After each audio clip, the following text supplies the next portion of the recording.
114টি সূরা কোরআন শরীফের মধ্যে, তার মধ্যে সবচেয়ে ছোট্ট সূরা হলো ইন্না আতাইনাকাল কাউসার, আর সবচেয়ে বড় সূরা সূরা আল বাকারা। এবং শরীয়তের বিধি ও বিধান কোরআন শরীফের মধ্যে তুলনামূলক এই সূরা আল বাকারার মধ্যে আল্লাহ তাআলা বেশি বর্ণনা করেছেন। ওই সূরায়ে আল বাকারার প্রথম থেকে আপনাদের সামনে আমি মাত্র কিছু অংশ তিলাওয়াত করলাম। আল্লাহ পাক বলেন, আমার সাথে সাথে বলুন, বিসমিল্লাহির রাহমানির রহিম। আলিফ লাম মিম যালিকাল কিতাবু লা রাইবা ফীহি হুদাল লিল মুত্তাকিন আল্লাযীনা ইউমিনুনা বিল গায়বি ওয়া ইউকিমুনাস সালাতা ওয়া মিম্মা রাযাকনাহুম ইউনফিকুন ওয়াল্লাযীনা ইউমিনুনা বিমা উনজিলা ইলাইকা ওয়া মা উনজিলা মিন ক্বাবলি ওয়া বিল আখিরাতি হুম ইউকিনুন। বলুন সাদাকাল্লাহু মাওলানাল আযীম। আমার আল্লাহ যা বলেছেন সত্যই বলেছেন, ঠিক কিনা? আল্লাহ পাক বলেন, প্রথম আয়াত আলিফ লাম মিম, এর ব্যাখ্যা আজকে আমি আপনাদের সামনে দেব না, একটা আয়াত রেখে দিলাম। কারণ গ্রামের মাহফিল, স্থান কাল পাত্র বুঝেই আলোচনা করতে হবে। আলিফ লাম মিম সম্পর্কে ব্যাখ্যা দিতে গেলে আলিম উলামার দরকার ছিল, শিক্ষিত লোকের দরকার ছিল, ওনারা রুচি পাইতেন, স্বাদ পাইতেন। আপনাদের কাছে আবার যেহেতু শিক্ষা নাই, দুনিয়াবি শিক্ষা, দ্বীনি শিক্ষা, উভয় শিক্ষার থেকেই আজকের মেজরিটি পার্সন উপস্থিতি যারা, অনেকেই বঞ্চিত। যেহেতু নদীমাতৃক এলাকার মানুষ আপনারা, ক্ষেত খামার এবং মৎস্য শিকার, এটাই আপনাদের সবচেয়ে বড় দায়িত্ব। অতএব কারণে আমি আলোচনাকে যতটা সম্ভব নরমাল করতে চেষ্টা করব, যাতে গ্রামগঞ্জের এই নদীর উপকূলের সাধারণ সরল মনা একেবারে অশিক্ষিত ব্যক্তির জন্য বুঝা যেন সহজ হয়। কি বলেন, ঠিক না? আমি পণ্ডিতি জায়গা গেলাম না, হুজুর খুব পারে, হুজুর খুব জানে, কিন্তু আপনি বুঝলেন না, লাভটা কি হবে? 3 ঘন্টার আলোচনায় কি লাভ হবে? আর যদি হুজুর কি বললেন এটা যদি হুজুর আপনাকে বুঝাইতে পারে, 10 মিনিট আলোচনা শুনলে আশা করা যায় এর দ্বারা একটা কিছু হবে, ঠিক কিনা? এজন্য আসুন আমরা দ্বিতীয় আয়াতে ঢুকি। শাব্দিক অর্থ প্রথম বলা হবে। আল্লাহ বলেন, এই কিতাব, এতে কোন রকম সন্দেহের অবকাশ নাই। মুত্তাকিনদের পথ প্রদর্শনের জন্য এই কিতাবটি অবতীর্ণ করেছি।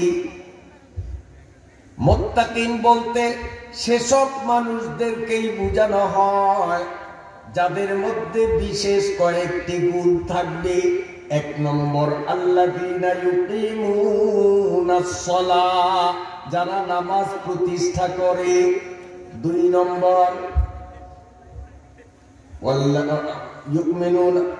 1 নম্বর, আল্লাযীনা ইউমিনুনা বিল গায়ব, যারা গায়েবের প্রতি বিশ্বাস আনয়ন করে।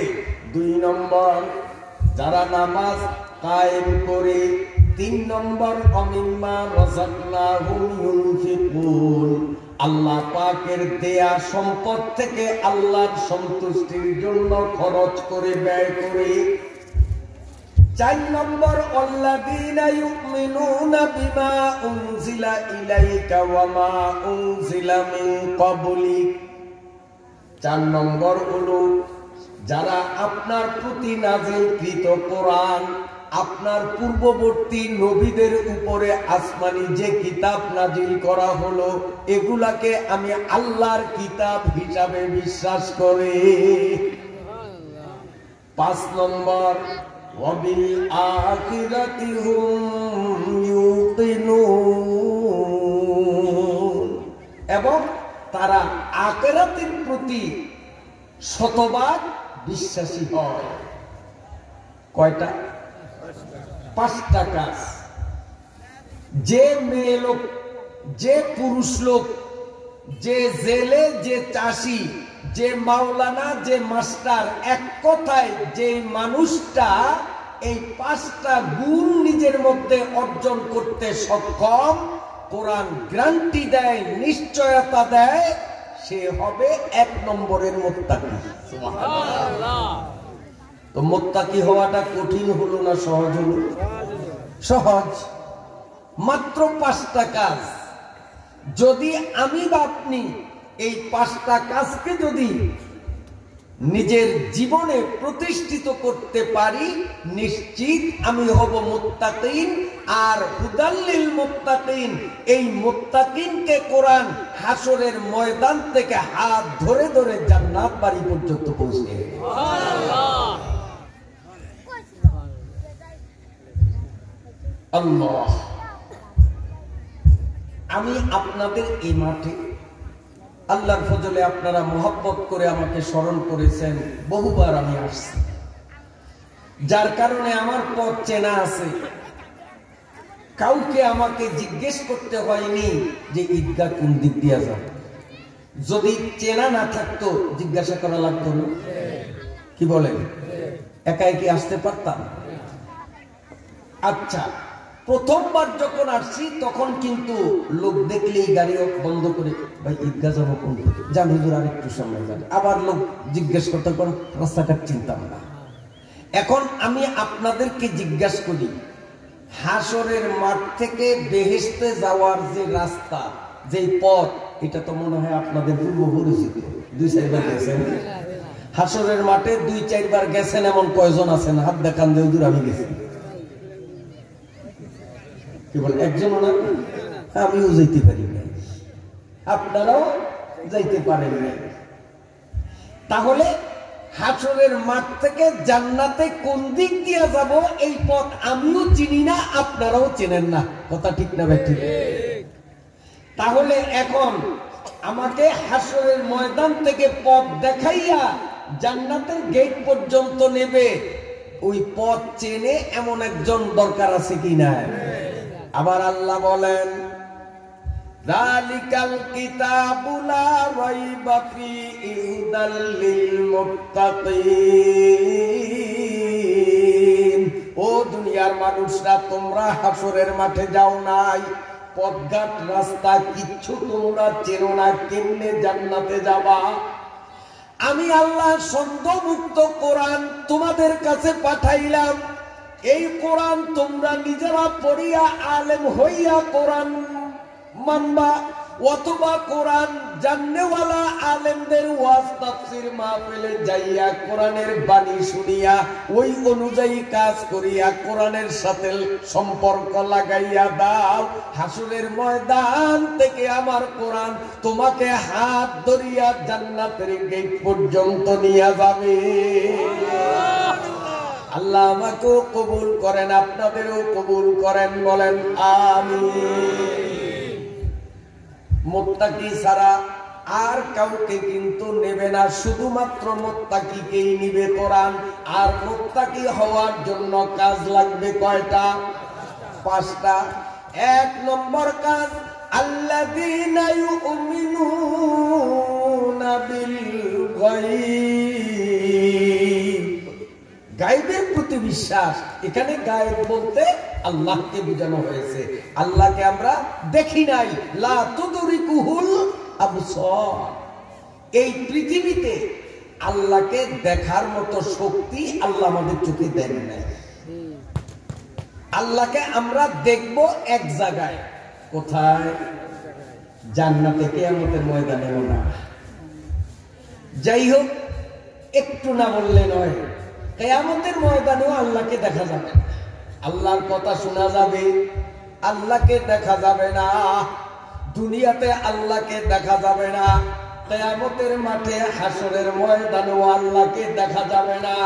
দুনিয়াতে থাকিয়া আল্লাহকে দেখিও না, ডাইরেক্ট সরাসরি আল্লাহর কথা শুনিও না, ওই শক্তি কানে দেন নাই। হাসরের মাঠে কানের মধ্যে আল্লাহর কথা শোনার শক্তি দেওয়া হবে, স্পষ্ট কথা শুনবো, আল্লাহকে দেখবো না। দেখবো কোথায়? জোরে গান, জান্নাতে। আল্লাহ কবুল করেন। কেমনে দেখবো? এটা কিন্তু আমার বলার উদ্দেশ্য ছিল না, পাশের থেকে এক ভাই খোঁচা যখন দিচ্ছেন তো একটু ফিনিশিং না দিলে বেহেশতের মধ্যে আল্লাহর ফজলে আমি আর আপনি সবাই যখন যাব, কন্যা আল্লাহুম্মা আমিন। আজকে যেমন কোরআনের বাগানে আপনাদেরকে নিয়ে আমি গুনাহগার বসলাম, জান্নাতের গেইটিও যেন আপনাদের মতো নেককারদের সাথে আমি ফাঁকিটাও যেন একটু জায়গা পাই। আল্লাহ একসাথে যেন আমাদেরকে জান্নাতে যাওয়ার পথ করে দেন। জান্নাতে যখন যাব, তখন জান্নাতের হুর, সুন্দরী বউ, এরা আমাদের সামনে ড্যান্স দিবে, নাচবে আর গান গাইবে। কি গান সেটা বলবো না, হাদিসে আছে, নাহনুল খালিদাতু ফালা নাবিদু। জান্নাতি হুরগো কণ্ঠ তো আর আমার মুখে নাই। কি যে সুর তাদের, এই সুর দিয়া গান গাইবে আর জান্নাতীরা তালে তালে নাচবে। আনন্দ উৎফুল্ল চলতে থাকবে। হঠাৎ কানে আওয়াজ আসবে, কে যেন ডাক দেয়া বলবে, হাল ওয়াজাদতুম ইয়া ইবাদি মা ওয়াদাকুম রাব্বুকুম। সবাই কান খারাপ করে, কিরে কিরে কি কয়? তা আবার শুনবে, হাল ওয়াজাদতুম ইয়া ইবাদি মা ওয়াদাকুম রাব্বুকুম। বাংলা অর্থ হলো, হে আমার বান্দারা, জান্নাতি মেহমানরা, দুনিয়ায় ওয়াজে তাফসীরে জান্নাতের বয়ানে যা শুনছো আমি ওয়াদা করছি এই সেই দেব, সব কি ঠিকঠাক মতো পাইছো? লক্ষ লক্ষ জান্নাতীরা বুঝবে যে এটা তো আল্লাহর কথা, আল্লাহরে দেখি না, কথা শুনি। তখন তারা বলবে, কাদ ওয়াজাদনা মা ওয়া'তানা। আল্লাহ তুমি যা ওয়াদা করেছো জান্নাতে কি কি দিবা, তিলে তিলে সব পাইছি, কোনটা অপূরণ পাই নাই। সব পাইছি আল্লাহ। লক্ষ লক্ষ জান্নাতীরা সুগান দিবে, আল্লাহ তোমার ওয়াদা সত্য, ইন্নাল্লাহা লা ইউখলিফুল মিআদ। তুমি কোরআনে যা ওয়াদা করেছো জান্নাতে আমাদেরকে দিবা, সব আমরা তিলে তিলে পাইছি, কোনটা অভাব না। কিন্তু এক কোণার থেকে পাগল কয়টা, ওরা চিৎকার মারবে, ও আল্লাহ তোমারে দেখি না, কথা শুনি, তুমিও আমাদের কথা শোনো। আমরা তোমাকে স্পষ্ট করে বলে দিতে চাই, যারা বলছে জান্নাতে আসিয়া নেয়ামত শতভাগ তারা পাইছে, এগুলো সব মিথ্যুকের দল।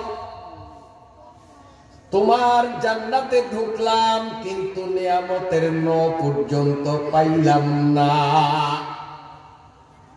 তোমার জান্নাতে ঢুকলাম, সুখের জিনিস পাইলাম না, এর চেয়ে আমাদের দুজকই ভালো ছিল।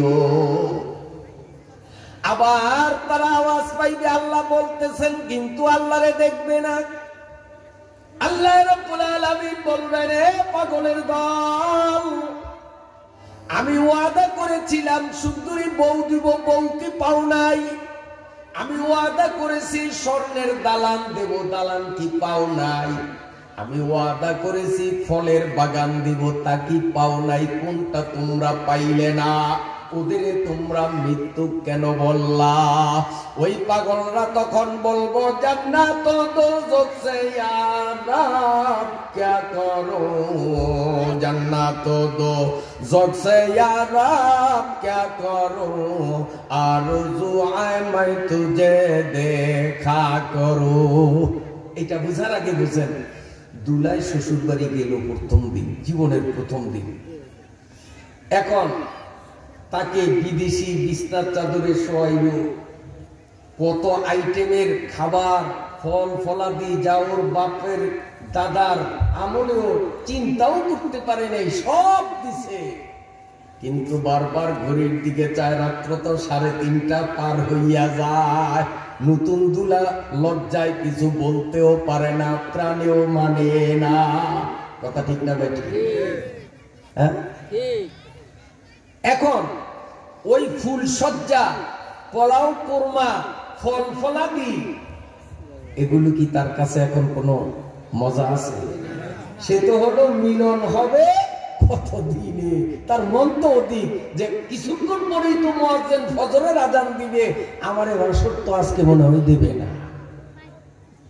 মুরব্বীরা কথা বোঝেন তো? সে তখন মনে মনে বলবে এই উন্নত মানের বিছনা চাদরের চেয়ে হোগলা চাটাই আমার ভালো ছিল, যদি আমাকে এখন বাসরে নেওয়া হতো। এই পোলাও কুরমার চেয়ে শুটকি মাছের ভর্তা দিয়া ভাত দিলেও আমার মনে দুঃখ থাকতো না, যদি আমারে বাসর করে নেওয়া হতো। ওই পাগলারা বলবে মাবুদ জান্নাতি বউ পাইছি, দালান পাইছি, সব পাইছি, তোমারে পাই নাই। আমরা দুনিয়াতে মাবুদ শীত গরমের তোয়াক্কা করি নাই, তোমার হুকুম সব সময় পালন করছি। গরমকালেও নামাজ পড়ছি, শীতকালেও পড়েছি, গরমকালেও রোজা রেখেছি, শীতকালেও আমি রোজা রেখেছি। সুন্দরী 17 বছরের মেয়ে উলঙ্গ হইয়া আমার সামনে বেপরদায় চলছে মাবুদ, আমি তার দিকে না তাকাইয়া নজর নিচের দিকে দিয়েছি, ইত্যাদি ইত্যাদি। এগুলো জান্নাতের এই দালান কোটা পাওয়ার জন্য করি নাই, করেছি তো তোমাকে জান্নাতে দেখবো এজন্য। যেহেতু তোমার নবী বলেছেন সাতারাউনা রাব্বাকুম সাতারাউনা রাব্বাকুম কামা তারাউনাল কামারা ফি লাইলাতিল বদরি কামালি আও কামা ক্বালা আলাইহিস সালাম। তোমার নবী বলেছেন পূর্ণিমার চন্দ্র মানুষ যেভাবে দেখে জান্নাতে গেলে নাকি তোমাকে ওইভাবে দেখা যাবে। দালান পাইলাম, কোটা পাইলাম, ফল ফলাদি পাইলাম, বউ পাইলাম, কিন্তু তোমারে পাই নাই। তোমারে যতক্ষণ পর্যন্ত না পাবো, তোমারে যতক্ষণ এক নজর না দেখবো, জান্নাতের এই সমস্ত ভোগ বিলাস এগুলো আমাদের কাছে আরামদায়ক হবে না। জান্নাত দোজখ সে ইয়া রব ক্যা করো আরজু আয় মাই তুঝে দেখা করো। ওগো আল্লাহ, জাহান্নামের লেলিহান আগুনের মধ্যে যদি আমারে ডুবাইয়া দাও, সেখানে থাকিও যদি এক নজর তোমারে দেখতে পাই গো আল্লাহ, ওই জাহান্নামের আগুন আমার কাছে তখন কষ্টের জিনিস হবে না। তোমাকে দেখিবা মাত্রই সমস্ত কষ্ট আমার পানি হইয়া যাবে। আর জান্নাতে সুন্দরী সুন্দরী বউ, স্বর্ণের দালান, দুধের নহর, মধুর নহর, মটকির মতো বড় বড় বড়ই, এত কিছু পাইয়াও যদি তোমার এক নজর দেখতে না পাই, জান্নাতের নিয়ামত গুলো আমাদের কাছে বিষের মতো লাগে। আল্লাহ তোমারে তো এখনো দেখি না।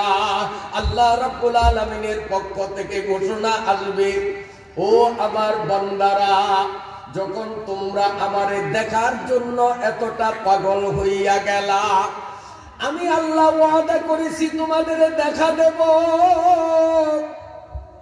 কাজী তোমাদেরকে এই মুহূর্তে আমি দেখা দেব না।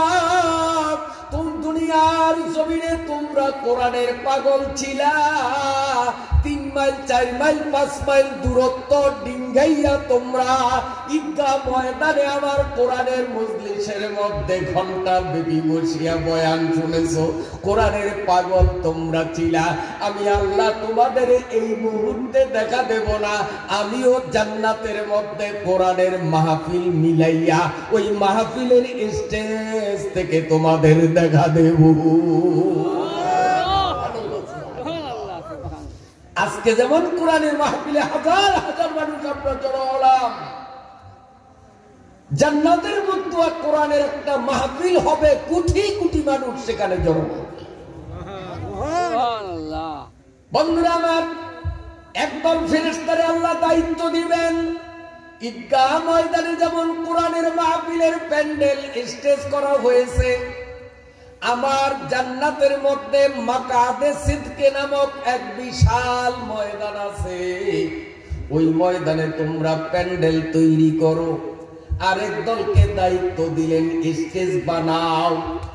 স্টেজটা বানাইবা এমন কায়দায় যাতে স্টেজে এমন 1,24,000 চেয়ার বসানো যায়। তাইলে স্টেজ আপনাদের স্টেজের চেয়েও ছোট, এটার অর্ধেক বড়, একটু বড়। আল্লাহ, চেয়ার কয়টা থাকবে? 1,24,000। 1,24,000 পয়গম্বর আদম আলাইহিস সালাম থেকে নিয়ে ঈসা আলাইহিস সালাম পর্যন্ত সমস্ত নবী রাসূলগণ হবেন বিশেষ বক্তা, বিশেষ অতিথি। মুহাম্মাদুর রাসূলুল্লাহ সাল্লাল্লাহু আলাইহি ওয়াসাল্লাম হবেন সভাপতি এবং প্রধান বক্তা হবেন আল্লাহ। সুবহানাল্লাহ, সুবহানাল্লাহ, সুবহানাল্লাহ। আজকে আপনাদের প্রধান অতিথি নবীপুরী, আর সেদিনের প্রধান অতিথি হবেন আল্লাহ।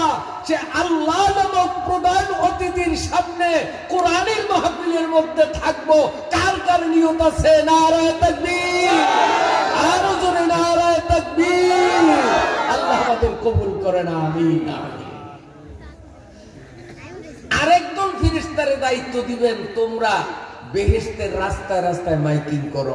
এক বিরাট কোরআনের মাহফিল, স্থান মাকাদে সিদকের ঐতিহাসিক ময়দান। উক্ত মাহফিলের সভাপতির আসন অলঙ্কৃত করিবেন দুজাহানের সর্দার আখিরি নবী মুহাম্মদুর রাসূলুল্লাহ সাল্লাল্লাহু আলাইহি ওয়াসাল্লাম, এবং প্রধান অতিথির বক্তব্য দিবেন মহান আল্লাহ রাব্বুল আলামিন। ঘোষণা করো ফেরেশতারা, ঘোষণা। প্যান্ডেল তৈরিতে, স্টেজ তৈরিতে মগ্ন হবে, সব তৈরি হয়ে যাবে। আমিও আপনি সেই মাহফিলে যাব। আজকে যেমন যে আগে আসছেন, আগে বসছেন, পরে আসছেন, পরে বসছেন, কিন্তু সেদিনের এমন হবে না। প্রত্যেকের জন্য নির্ধারিত আসন থাকবে, চেয়ার থাকবে, স্বর্ণের চেয়ার। ওই চেয়ারের মধ্যে প্রত্যেকের নাম লেখা থাকবে। যার যার নাম লেখা চেয়ারে শেষে গিয়ে এভাবে এলান দিয়ে বলবি 1,24,000 বিশেষ অতিথি সব হাজির, সভাপতি হাজির, কিন্তু প্রধান অতিথি এখনো আসে না। কারণ প্রধান অতিথি শেষেই আসে। যেমন আমি অযোগ্য হলেও আজকের এই বিশাল মাহফিলের প্রধান অতিথি আপনারা করেছেন, আমি কি আগে আসছি না শেষে আসছি? শেষে আসছি। আমার আগে কতজন আলোচনা করছেন, আর সকলে শেষে আমি আসছি। তো আল্লাহ যখন প্রধান অতিথি, তিনি আগে আসবেন না পরে আসবেন? সব হাজির, কিন্তু আল্লাহ রাব্বুল আলামিন প্রধান অতিথির তাকে এখনো দেখা যায় না। জান্নাতি মানুষগুলো, আমিও আপনি সবাই পাগলের মতো প্রধান অতিথি এখনো কেন আসে না? সবাই মন খালি উত্তাল পাতাল করতেছে, এক নজর আল্লাহকে দেখার জন্য পাগল পারা। সুবহানাল্লাহ, সুবহানাল্লাহ। এখনো প্রধান অতিথি আসে না, কিন্তু প্রধান অতিথির কথা শোনা যায়। আল্লাহ রাব্বুল আলামিন পরওয়ারদিগারে আলম হযরত ইসরাফিল আলাইহিস সালামকে ডাক দিবেন, এই ইসরাফিল, আল্লাহ আমি স্টেজের কাছে আছি, বলেন। আল্লাহ বলবেন তাড়াতাড়ি স্টেজে ওঠো। ঈদগাহ ময়দানে নবী পুরি ওয়াজ করার আগে, কোরআনের বয়ান করার আগে, এক মাওলানা কি নাম জানি গজল গেছে, মাওলানা ওমর ফারুক সাহেব গজল গাইছে। তারপরে প্রধান অতিথির পর্ব আসছে। আজকের মাহফিলেও গজল পড়তে হবে। এই গজল কাউকে আমি পড়তে দেব না, যেহেতু আজকের মাহফিল ঐতিহাসিক মাহফিল। এই মাহফিলে গজল পরিবেশনের জন্য তোমার চেয়ে যোগ্য আর কেউ হইতে পারে না। অতএব ইসরাফিল, তুমি স্টেজে আসিয়া গজল পড়ো। হযরত ইসরাফিল আলাইহিস সালাতু ওয়াস সালাম সুললিত কণ্ঠে মন মাতানো ভাব নিয়ে যখন গজলের টান মারবে, আল্লাহ পাকের প্রশংসা, হামদে বারি তাআলা।